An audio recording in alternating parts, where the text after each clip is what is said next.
International conference भी हुई जिसके अंदर जीबी को भी काफ़ी फोकस किया गया और अयाशियों की वजह से जो मकरूज हुआ है पाकिस्तान, उसके कर्जे जो है ना आप यहाँ से अदा करें, ये हो नहीं सकता। रियासत कहती है कि पहाड़ मेरे हैं, पानी मेरा है, केटू मेरा है, नंगा पर्वत मेरा है, लेकिन गिलगित बल्तिस्तान के लोग मेरे नहीं हैं। यहाँ के लोग जब खून देते हैं तो मिनरल्स दे सकते हैं, लेकिन रियासत से बाहर क्यों दें? अगला करेंगे, वो मिनरल्स उठा के लेके जाएंगे, कोड़ियों के दाम लेके जाएंगे, यहाँ पे खड्डे होंगे, यहाँ पे इन्वायरमेंटल चेंजेस होंगी, चैलेंजेस होंगे, उसका मुकाबला लोकल लोग करेंगे। क्या समझते हैं पीपल्स पार्टी आने वाले इलेक्शन में क्या पोजीशन रख रही है? लाउड एंड क्लियर है, गिलगित बल्तिस्तान में अगर किसी पार्टी की जड़ें हैं, किसी पार्टी के अंदर वर्कर्स हैं, तो पाकिस्तान पीपल्स पार्टी है। आपका पीपल पार्टी मुकाबला किस पार्टी से होगा, आप क्या समझते हैं? पाकिस्तान पीपल पार्टी का मुकाबला पाकिस्तान पीपल्स पार्टी से होगा। अस्सलाम वालेकुम नाज़रीन, डेलीगेट ऑफ पाकिस्तान के साथ मैं हूं ज़ुहैब अख्तर और आप देख रहे हैं प्रोग्राम जीबी अफेयर्स। नाज़रीन, गुज़श्ता दिनों आपने देखा कि सोशल मीडिया और नेशनल मीडिया के अंदर कुछ खबरें गर्दिश करी थी, जो एक बड़ी कॉन्फ्रेंस भी हुई फेडरल में मिनरल्स और माइनिंग के हवाले से, और इस हवाले से जीबी को काफ़ी फोकस रखा गया और गिलगित बल्तिस्तान के जो मादनियात पाए जाते हैं यहाँ पर, उस हवाले से भी काफ़ी चीज़ें ज़ेर गौर भी आई और बहस में भी आई। हम आज अपने प्रोग्राम में इन्हीं मामलात के ऊपर भी बात करेंगे और उसके साथ साथ चंद गिलगित बल्तिस्तान की जो सियासी मामलात हैं उसके ऊपर भी बात करेंगे। और इस पर बात करने के लिए हमारे साथ मौजूद है पाकिस्तान पीपल्स पार्टी के रहनुमा, सीनियर तरीन रहनुमा अब्बास मौसवी साहब हमारे साथ मौजूद हैं। अब्बास साहब, आपका बहुत बहुत शुक्रिया प्रोग्राम में तशरीफ लाए और आपको वेलकम भी करते हैं प्रोग्राम में। Thank you very much. Abbas साहब, सबसे पहले तो मिनरल एंड माइनिंग के हवाले से अगर बात करें, गिलगित बल्तिस्तान में आजकल काफ़ी शोर शराबा हो रहा है इस हवाले से, तो मैं सबसे पहले आपसे ये जानना चाहूँगा, ये जो लीजेस का जो मामला है और माइनिंग के मामला है, इसके ऊपर सबसे पहले तो अवाम को तो ये बताइए, गिलगित बल्तिस्तान किस तरह की हैसियत रखता है ये माइनिंग्स के हवाले से? Thank you very much Zuhaib साहब, आपने मौका दिया। बेसिकली मेरा जो ब्रेड एंड बटर है वो भी इसी फील्ड से वाबस्ता है। जी। पिछले कोई 8-10 साल से मैं भी इसी बिजनेस में हूँ। जी। तो अगर आप नेचुरल रिसोर्स की बात करें, गिलगित बल्तिस्तान बड़ा रिच है, रिसोर्स रिच है, और मैं ये समझता हूँ कि जो भी रिसोर्सेज है, चाहे मिनरल्स की बात करें, मेटल्स की बात करें, डायमेंशनल स्टोन्स की बात करें, अच्छा जेम स्टोन की बात करें, रेयर अर्थ मेटल्स की बात करें, गिलगित बल्तिस्तान में डिपॉजिट्स हैं, इसमें दूसरी कोई राय नहीं है। लेकिन अब इसको कैसे यूटिलाइज किया जाए या उस पर कैसे माइनिंग की जाए, ये एक अलग से डिबेट है। जी। और अरसा दराज से अब रियासत की बात करें, रियासत ने जो तवज्जो ऑयल एंड गैस पे दी, वो तवज्जो मिनरल्स पे नहीं दी। आप अगर इंटरनेशनली देखते हैं, जो रियासतें तवज्जो देती हैं, अपने मिनरल रिसोर्सेज को एस्टिमेट करती हैं, एक्सप्लोर करती हैं। आप अगर आप रिसेंटली हमारे कुछ दोस्त काम कर रहे हैं ताजिकिस्तान में, तो उन्होंने जाकर जब माइनिंग शुरू की तो उनके पास 90s से पहले, जब रशिया ताजिकिस्तान में था, तो उस वक्त की एक्सप्लोर्ड साइट्स थी। रियासत ने जगह एक्सप्लोर की, उसकी रिसोर्सेज को एस्टिमेट किया कि ये चीज़ें हैं, तो आप जो भी इन्वेस्टर आता है वो जो है ना उस रिपोर्ट्स की बुनियाद पे इन्वेस्टमेंट करे। गिलगित बल्तिस्तान के हवाले से तो रियासत ने कुछ भी नहीं किया, खास तौर पर मिनरल के सेक्टर पे कुछ भी नहीं हुआ, बल्कि पाबंदियाँ लगी।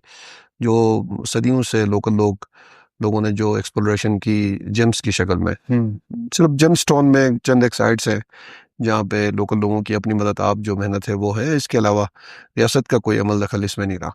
ठीक है। अच्छा, ये बताइएगा कि गुज़श्ता जो कॉन्फ्रेंस हुई वफाक में, इंटरनेशनल कॉन्फ्रेंस भी हुई जिसके अंदर जीबी को भी काफ़ी फोकस किया गया और कुछ प्राइम मिनिस्टर साहब की स्टेटमेंट्स भी आई हुई थी। आप क्या समझते हैं, इन चीज़ों को कैसे लेते हैं? प्राइम मिनिस्टर साहब की स्टेटमेंट आई थी। प्राइम मिनिस्टर साहब की एक बड़ी स्टेटमेंट बड़ी वायरल है कि हम गिलगित बल्तिस्तान के जो ख़जाने हैं उसे पाकिस्तान के पहाड़ों जितने कर्ज़ों को जी। हम अदा कर सकते हैं। देखें, मैं इस बात से एग्री करता हूँ कि शायद पाकिस्तान के कर्ज़ों से ज़्यादा वसाइल यहाँ पे हों। अच्छा। हम मिनरल्स की बात ना करें, सिर्फ पानी की बात करें, नेचुरल रिसोर्सेज की बात करें, स्ट्रेटेजिक लोकेशन की बात करें, इसमें दूसरी कोई राय नहीं है। गिलगित बल्तिस्तान बड़ी इंपॉर्टेंट एक जगह है, और इसी वजह से जो इंटरनेशनल पावर्स हैं वो इंटरेस्टेड हैं यहाँ पे। लेकिन प्राइम मिनिस्टर साहब ने जो बात की है कि रियासत पाकिस्तान के कर्जे हम यहाँ से अदा करेंगे, इससे हमारा इख्तलाफ है। ये कोई जहेज़ में मिला हुआ खित्ता तो नहीं है ना कि आप यहाँ से निकालेंगे और कहीं पे अयाशियों की वजह से जो मकरूज हुआ है पाकिस्तान, उसके कर्जे जो है ना आप यहाँ से अदा करेंगे, हो नहीं सकता। देखें, ये एक हक मलकियत का मामला है। ये जो रिसोर्सेज हैं ये यहाँ के लोगों की मलकियत है, यहाँ के लोगों का हक है। आप अगर इंटरनेशनल इन्वेस्टर्स को इस तरह लेकर मुसल्लत करेंगे, तो आपके सामने रिकॉर्डिंग और सेंडेक की मिसाल आपके सामने है, जो कुछ रियासत वहाँ पे ख्वारी काट रही है।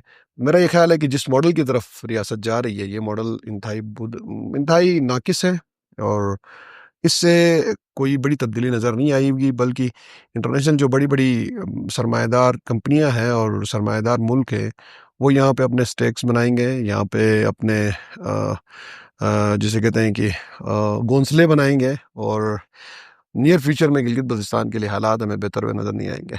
मतलब आप समझते हैं कि अगर इस चीज़ को आगे बढ़ाया जाएगा तो गिलगित-बल्तिस्तान की आवाम का इसमें फ़ायदा है या देखिए जी, नुकसान? फ़ायदा आप गिलगित-बल्तिस्तान के लोगों को छोड़ें। अगर मिनरल रिसोर्सेज़ पे माइनिंग करने से अगर मुल्कों का फ़ायदा होता, कौम का फ़ायदा होता, तो सबसे ज़्यादा मिनरल रिसोर्सेज़ अफ्रीका में है। तो अफ्रीका के लोगों को फ़ायदा होना चाहिए था। अफ्रीका के ममालिक में बड़ी तरक्की आनी चाहिए थी। जी, अमेरिका वहाँ बैठा हुआ है, दुनिया की बड़ी-बड़ी ताकतें, चाइना वहाँ बैठा हुआ है, वहाँ से डायमंड निकलता है, वहाँ से गोल्ड निकलता है, और पता नहीं कौन-कौन से मिनरल्स निकलते हैं। और वो डायरेक्ट जहाज़ों में अमेरिका और चाइना चले जाते हैं, लेकिन वहाँ के लोग नंगे हैं, वहाँ के लोग भूखे हैं, वहाँ के लोगों के पहनने के लिए कपड़े नहीं हैं, ठीक। वहाँ पे खाना जंगी है, दुनिया की यूनाइटेड नेशन की फ़ोर्सेस वहाँ बैठी हुई हैं। अगर आप इस मॉडल पे गिलगित-बल्तिस्तान के अंदर आप अमेरिका और चाइनीज़ इन्वेस्टर्स को लाना चाहेंगे, तो यहाँ पे भी वही आलम होगा। और मेरा ये ख़्याल है कि गिलगित-बल्तिस्तान के पहाड़ जो है ना, वो अफ़गानिस्तान से भी बड़े हैं। तो फिर ये सूरत हाल मेरे ख़्याल में गिलगित-बल्तिस्तान में नहीं होगी। अच्छा, अवाम में अक्सर ये कहा जाता है कि ये जब भी कोई चीज़, कोई मंसूबा किसी भी हवाले से किसी भी सेक्टर में होता है तो उसके लिए कोई क्यूआर, कोई रूल्स, कोई पॉलिसीज़ या कोई एक्ट लाया जाता है। इस हवाले से आप क्या समझते हैं कि कौन-सी चीज़ें देखिए जी, काम है? रियासत कहती है कि पहाड़ मेरे हैं, पानी मेरा है, केटू मेरा है, नंगा पर्बत मेरा है, लेकिन गिलगित-बल्तिस्तान के लोग मेरे नहीं हैं। हुँ, तो ये तो बड़ी खतरनाक बात है। मैं हमेशा से ये कहता हूँ कि गिलगित-बल्तिस्तान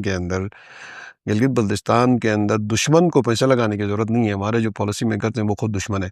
ठीक वो ऐसी पॉलिसीज़ बनाते हैं कि गिलगित-बल्तिस्तान के लोग उनसे मुतनफ़िर होते हैं। है, देखें, माइनिंग कंसेशन रूल्स बनते हैं और असेंबली को ऑन बोर्ड नहीं लिया जाता है। असेंबली को बायपास करके उसे पास किया जाता है। ठीक है, आप 2016 की बात करें, 2024 का भी जो अमेंडमेंट हुआ, उसकी बात करें। ठीक है। और ऐसे कवानीन बनाए जाते हैं जिसके ज़रिए लोकल लोगों को इस फील्ड से निकाला जाता है। तो मेरा ख़्याल है, इस तरह के हालात में, इस तरह के ट्रस्ट डेफ़िसिट के साथ आप इन्वेस्टमेंट नहीं लेके आ सकते। आप समझते हैं कि जो माइनिंग कंसेशन रूल्स है जो 2016 में था और फिर अब 2024 में आ गया अमेंडमेंट के, पहले तो ये बताइएगा इसके अंदर अमेंडमेंट्स करने की क्या ज़रूरत पड़ी? कौन-कौन सी चीज़ों को अमेंड किया गया? और फिर आप समझते हैं कि इससे फिर लोकल जो यहाँ के जो मकामी जो इन्वेस्टर्स हैं, उनको दूर रखा गया या उनको फिर देखिए, बेनिफिट? दूर रखने की बात छोटी बात है ना, वो एलिजिबल ही नहीं होते। अच्छा, जिस तरह कंसेशन रूल्स कौन-सी बनाए ऐसी जाते चीज़ें हैं। हैं जो आप समझते देखिए, हैं? बहुत सारी ऐसी चीज़ें हैं जिसमें से आप ये देखें कि जो नए रूल्स के अंदर जो बैंक स्टेटमेंट्स की इन्होंने बात की है, मशीनरी शो करने की बात की है। आप 12-12 करोड़ लार्ज स्केल में, ढाई-ढाई करोड़ रुपए, 5-5 करोड़ रुपए बैंक स्टेटमेंट आपने शो करनी है। अच्छा, जो हमारे वो लोग जो सदियों से यहाँ पे माइनिंग कर रहे हैं, उनको उनकी बेदखली की बात हुई है। और अगर आप इनकी सीरियसनेस देखें, उन्होंने कहा कि भाई आप चलें, 100-100 साल से माइनिंग कर रहे हैं, शिगर में कर रहे हैं, आप सुमैर में कर रहे हैं, मुख्तलिफ जगहों में आपने टनल्स बनाए हुए हैं, 100 साल से कर रहे हैं कम से कम, 70-80 साल से यार, बाज़ जगहों में 100 साल तक की कहानी है। ठीक, पाकिस्तान बनने से पहले वहाँ पे काम हो रहा था, ठीक है? उन जगहों पे इन्होंने अभी रिसेंटली कहा कि भाई आप ऑलरेडी काम कर रहे हैं, उसे आप रजिस्टर करें। इन्होंने पॉलिसी दी। ठीक, और पाकिस्तान में गिलगित-बल्तिस्तान में इस वक़्त सर्दी का मौसम है, सारे पहाड़ बंद हैं, बर्फ़बारी है, और इन्होंने 1 महीने का टाइम दिया कि 1 महीने के अंदर आप कोऑर्डिनेट के ज़रिए अपने होल को आइडेंटिफ़ाई करें और इसे हम वेरीफ़ाई करेंगे। तो मुझे ये बता दें कि इस बर्फ़ में कौन जाकर वहाँ पे कोऑर्डिनेट लेगा? मतलब लोकल लोगों की हर उस एक्टिविटी को मशकूक बनाना, उनके लिए हर्डल्स क्रिएट करना। अगर वो कोऑर्डिनेट जीपीएस से लेता है, गूगल मैप से ले लेता है, तो वो एक्यूरेट तो होगा नहीं। कल को जब वेरिफ़िकेशन आएगी, वो एक्यूरेट होगा नहीं, तो उसकी वेरिफ़िकेशन नहीं होगी। इसी तरह उसको काम से रोका जाएगा। या आप उसके लिए एक्सप्लोसिव्स यूज़ करते हैं माइनिंग के लिए, आपको एक्सप्लोसिव्स का लाइसेंस नहीं मिलता, हुँ, आपको एक्सप्लोसिव्स मिलते नहीं हैं, तो आप माइनिंग करेंगे कैसे? कैसे? मतलब कहने का मकसद ये है कि जो लोकल्स हैं, उनको हर तरफ से रास्ते बंद किए जाएँ और इंटरनेशनल जो बड़े इन्वेस्टर्स हैं, उनको लाके यहाँ पे बसाया जाए। तो मेरा ये ख्याल है कि रियासत ने ऑलरेडी सेंडेक और रिकॉर्डिंग के चक्कर में ऑलरेडी एक एक्सपेरिमेंट आपके सामने है। हुँ, जब वहाँ पे इंटरनेशनल कंपनीज कामयाब हुई, आपने वहाँ पे हर्डल्स क्रिएट किए, फिर आपको इंटरनेशनल कोर्ट में जाके बेइज्जत होना पड़ा, उसका आपने अभी भुगतना है। तो मेरा ख्याल है ये जो पॉलिसी है इंटरनेशनल इन्वेस्टर्स को यहाँ लाने की, ये मेरे ख्याल में इंतहाई नामुनासिब है। गिलगित-बल्तिस्तान की जो मिनरल्स की सबसे पहली मिल्कियत है, वो गिलगित-बल्तिस्तान के बाशिंदों की है। यहाँ पे एक बड़ी डिबेट है कि रियासत के लिए ज़रूरत है, रियासत की अयाशियों के लिए तो यहाँ के लोगों के मिनरल्स रिसोर्सेज की ज़रूरत नहीं है। रियासत को अगर ज़रूरत हो तो यहाँ के लोग जब खून देते हैं तो मिनरल्स दे सकते हैं, लेकिन रियासत से बाहर क्यों दें? अमेरिका का जो एक इन्वेस्टर आता है, चाइना का एक इन्वेस्टर आता है, उसमें आपका फ़ायदा क्या है? ठीक है। होना ये चाहिए, ख़ास तौर पर मेटल्स में होना ये चाहिए कि आप इस काबिल हों कि फिनिश प्रोडक्ट को बेचें। जब तक आपके पास ये सलाहियत ना हो कि फिनिश प्रोडक्ट आप एक्सपोर्ट ना करें, उस वक़्त तक आपके रिसोर्सेज़ आपके पास बेशक काम ना हो, बंद रहें, अच्छा है। बेसिक जो चीज़ समझने की है वो ये है कि मुल्क को फ़ायदा तब होगा जब गिलगित-बल्तिस्तान का कोई बंदा या रियासत पाकिस्तान का कोई बंदा इन्वेस्टमेंट करे और वो इस पोज़ीशन में हो कि फिनिश प्रोडक्ट एक्सपोर्ट करे, तब फ़ायदा है। बाकी गोरा आएगा, बाकी चाइनीज़ आएँगे, पहाड़ों को खोखला करेंगे, वो मिनरल्स उठा के लेके जाएँगे, कौड़ियों के दाम लेके जाएँगे, यहाँ पे खड्डे होंगे, यहाँ पे एनवायरमेंटल चेंजेज़ होंगी, चैलेंजेज़ होंगे, उसका मुकाबला लोकल लोग करेंगे। और ख़ास तौर पर जब एक इन्वेस्टर आके इन्वेस्टमेंट करके यहाँ से चीज़ें लेके जाएगा, तो पीछे मेरे बंदे को पहनने के लिए जूता नहीं होगा, कपड़े नहीं होंगे, खाना नहीं होगा, वो लड़ेगा। ठीक। आपने एनवायरमेंटल चेंजेस की बात की। अगर ये जो माइनिंग्स की अगर बात करें तो इसमें जो रूल्स आपने बताए एमसीआर का, इसके अंदर क्या कुछ इस तरीके इसकी चीज़ें मौजूद हैं कि जो जंगली हयात हैं, जिस तरह हमारे यहाँ स्नो लेपर्ड या आइबेक्स इस तरह मुख्तलिफ जानवर पाए जाते हैं, जो कि काफ़ी मतलब गिलगित-बल्तिस्तान के रेवेन्यू जनरेशन के लिए भी ये काफ़ी अहम है इसमें, तो उसके तहफ़्फ़ुज़ के लिए, उनकी प्रिज़र्वेशन के लिए भी क्या है देखिए, उसके ये एमसीआर में एक चीज़ है कि जब आप वर्क ऑर्डर लेते हैं, काम करने से पहले आप ईपीए से एक वो लेंगे, हुँ, एनओसी लेंगे और फॉरेस्ट से एक एनओसी लेंगे। एपीए देखता है कि एनवायरनमेंट में इसके क्या असरात हैं। फॉरेस्ट देखता है कि इससे जंगल और जंगली हयात को कोई नुकसान तो नहीं है। ज़ाहिर है वो एनओसीज़ इश्यू होती हैं, उसके बाद ही काम होता है। लेकिन मतलब जो असल है जिस पे डिस्कशन होनी है, वो ये है कि क्या इंटरनेशनल इन्वेस्टर इन चीज़ों को देखेगा? क्या इंटरनेशनल इन्वेस्टर इस चीज़ को देखेगा? कभी नहीं देखेगा। कभी इस चीज़ को अपनी नज़रों में नहीं लाएगा। आपने एमसीआर में आपने तो आपने मौजूद हैं ये जी, चीज़ें जी, सर। जी, जी, एनसीआर में। अगर मौजूद है देखिए तो उसकी इम्प्लीमेंटेशन फिर इम्प्लीमेंट बेहतर देखिए, जब इंटरनेशनल इन्वेस्टर आता है ना, वो अपने साथ बहुत सारी चीज़ें और लवाज़िमात और लेकर आता है। आपने देखा कंडीशंस वो लेके यूक्रेन में ज़ेलेंस्की के साथ ट्रम्प ने क्या किया? और उस जैसा बदहाल मुल्क, यूक्रेन जैसा बदहाल मुल्क जो एज पे है, जो जंग में है, वार की हालत में है, वो इनकार कर रहा है कि मैं मिनरल्स नहीं दूँगा अमेरिका को। और हमारे वज़ीर-ए-आज़म साहब इनवाइट कर रहे हैं कि आ जाएँ जी, हमारे मिनरल्स आप ले लें और हमें पैसे दे दें। तो ये एक अजीब किस्म की ज़हनियत है और इस ज़हनियत के साथ मुल्क चलाना मैं समझता हूँ कि इस तरह की पॉलिसीज़ बनाने वालों की दुश्मनी है, मुल्क के साथ दुश्मनी है। अच्छा साबिक दौर हुकूमत में जब खालिद खुर्शीद साहब हुकूमत में थे, उस वक़्त इस चीज़ के ऊपर पाबंदी लगाई गई थी, अब दोबारा हटा दी गई है। उस देखिए वक़्त किस बुनियाद पे पाबंदी लगाई गई थी, आप क्या समझते हैं और अब क्यों इसके ऊपर हटाई गई? देखिए, गिलगित-बल्तिस्तान के रिसोर्सेज़ आज की बात नहीं है। डे 1 से इतना रिसोर्स रिच एरिया है, यहाँ पे नज़रें हैं। मैं इस बिज़नेस में पिछले 8-10 साल से हूँ। मुझे ये लगता था कि रियासत की पॉलिसी ये है कि हम फिनिश प्रोडक्ट को एक्सपोर्ट करें। ठीक है, हम रॉ मटेरियल को ना दें। हमें ये लगता था। हमें ये लगता था कि जो इंटरनेशनल इन्वेस्टर आता है, उसको रियासत डिस्करेज करती है। ठीक। हमने अपना जो बिज़नेस मॉडल है, वो हमने चेंज किया। मैंने ज़ाती तौर पे चेंज किया। हमने कहा कि हम एक इंटरनेशनल इन्वेस्टर को इनवाइट करें, उसकी जगह में हम लोकल इन्वेस्टर के साथ काम करें। हमने अपनी पार्टनरशिप्स चेंज की। उसकी वजह ये थी कि हमें रियासत की पॉलिसी अनरिटन पॉलिसी नज़र आ रही थी कि इंटरनेशनल इन्वेस्टर को वेलकम नहीं किया जा रहा था। उसकी बुनियादी वजह ये थी कि जो और है उसको आप बेचेंगे तो उससे मुल्क का नुकसान होगा, ठीक? लेकिन अब जो जिस तरह की पॉलिसी बनाई जा रही है, जिस तरह से अमेरिकन्स को इनवाइट किया जा रहा है, जिस तरह से चाइनीज़ को इनवाइट किया जाता है, जिस तरह एमओयू साइन किए जा रहे हैं, ये बड़ी अलार्मिंग बात है। ये इस कौम के मुस्तकबिल के साथ खिलवाड़ है। इस चीज़ का कामयाब होना गिलगित-बल्तिस्तान नहीं, पाकिस्तान, रियासत पाकिस्तान के मुस्तकबिल के साथ खिलवाड़ है। हाँ, बेशक माइनिंग करे, मैं ये समझता हूँ बेशक माइनिंग करे, माइनिंग करनी चाहिए। दुनिया में माइनिंग एक बहुत अच्छा बिज़नेस है और सबसे बड़ा बिज़नेस है। लेकिन उस वक़्त करें जब गिलगित-बल्तिस्तान का कोई बंदा या इस रियासत पाकिस्तान का कोई बंदा इतना ताकतवर हो कि वो उसका एंड प्रोडक्ट बना के एक्सपोर्ट करे। सही। अगर इस पोज़ीशन में ना हो तो नहीं हो सकता। आज आप रियासत पाकिस्तान में सबसे आसान, सदियों पुराना फ़ॉर्मूला है गोल्ड की रिफाइनरी का, वो गोल्ड की रिफाइनरी नहीं लगा सका पाकिस्तान। आपके पास ये साथ बैठा हुआ तुर्की के पास रिफाइनरी है, साथ बैठे हुए ईरान के पास रिफाइनरी है। आपका रिकॉर्डिक और सेंडेक का गोल्ड आप रिफाइन यहाँ नहीं कर सकते, वो चाइना लेके जाते हैं। ठीक। आपके एग्रीमेंट में इस तरह का साइन है, तो आप क्या बात कर रहे हैं कि आप रेयर अर्थ मेटल्स को, जो दुनिया की सबसे बड़ी दौलत है, आप लिथियम को, आप पता नहीं कौन कौन सी चीज़ें हैं जिसे मैं नाम भी नहीं ले सकता, उनको आप चाहते हैं कि इन्वेस्टर्स आएँ और उनको डिकवर करें और होल से डायरेक्ट जो है ना जहाज़ में डालकर अफ्रीका की तरह अमेरिका में लेके जाएँ और चाइना में लेके जाएँ। ये तो कौम के मुस्तकबिल के साथ खिलवाड़ है। ठीक है। अच्छा ये आप जो इसकी मुखालफत कर रहे हैं, इसके अगेंस्ट में हैं, जो कुछ चीज़ें जो आप समझते हैं जिसके तहफ़्फ़ुज़ात आपके जो हैं, आप इस वक़्त पीपल्स पार्टी के रुकन भी हैं, रहनुमा भी हैं और आपकी हुकूमत इस वक़्त वफ़ाक में हुकूमत में भी है।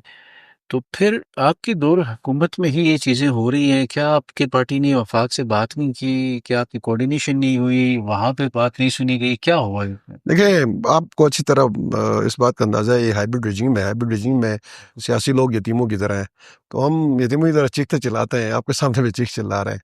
तो कहने का मकसद ये है, फैसले सियासी लोगों के हाथों में नहीं है, अच्छा, ये सियासी लोगों की बस की बात नहीं है। सही है। अच्छा ये बताइएगा कि इस वक़्त गिलगित-बल्तिस्तान में कितने ऐसे पहाड़ हैं जो लीज़ पे दिए गए हैं?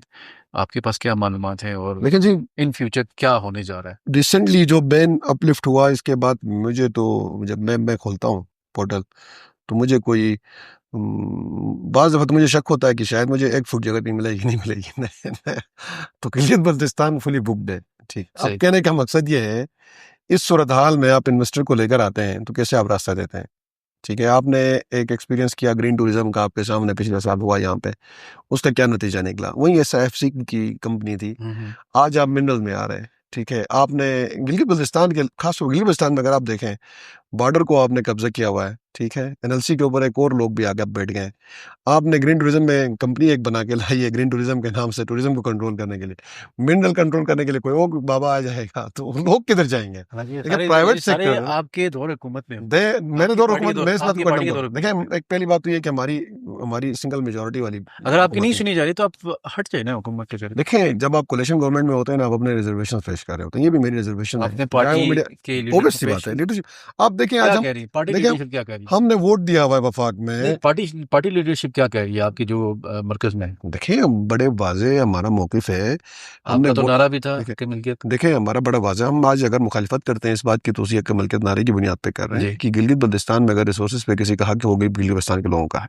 जब तक गिलगित-बल्तिस्तान के लोगों को मुतमईन न किया जाए, सवाल पैदा नहीं है कि यहाँ पे किसी किस्म की कोई इंटरनेशनल इन्वेस्टमेंट करा सकते हैं। देखिए पॉसिबल जब नहीं है। हुकूमत में होते हैं ना तो फिर कोऑर्डिनेशन से चल रहे होते हैं ना कि मतलब आपकी भी सुनी जाए। लेकिन जो ड्राइविंग सीट पे है, जब वो आपको सुनना चाहता नहीं है। देखें, बात सुनना सुनें। नहीं चाहता तो फिर आप अलग हो जाइए। देखें, आप जो ड्राइविंग सीट पे है, वो हमारी बात सुनना चाहता नहीं है और हमारे बगैर वो हुकूमत चला सकता है, तो क्या हमारी बात क्या असर होगा? तो फिर आप ठीक है हुकूमत सर। जब आपके हम चला सकता है तो फिर आप क्यों सिर्फ बैठे? हम ये है कि हम ये तोप नहीं पहनना चाहते, इसलिए तोप उतारने की कोशिश कर रहे हैं कि इसमें हम शामिल नहीं हैं। अच्छा। अच्छा ये बताइएगा कि आगे अपकमिंग ये जो साल है ये इलेक्शन का साल है। गिलगित-बल्तिस्तान में कहा जा रहा है। तो अगर केयरटेकर जो सेटअप आ जाता है, एक तो 2 चीज़ें बताई जा रही हैं कि एक तो केयरटेकर सेटअप आ जाएगा या फिर ये हुकूमत ही कंटिन्यू करे इसके दौरान ही इंतखाबात हों। क्या समझते हैं पीपल्स पार्टी आने वाले इलेक्शन में क्या पोज़ीशन रख रही है? किस तरीके से जाएगी इलेक्शन में? देखिए, एक बात बड़ी और इस करंट चीज़ों को लेकर आप समझते हैं अवाम में जाएँगे तो आपको अवाम देखिए, में पसंद एक आएगी? बात बड़ी क्लियर है, लाउड एंड क्लियर है। गिलगित-बल्तिस्तान में अगर किसी पार्टी की जड़ें हैं, किसी पार्टी की तंज़ीम है, हुँ।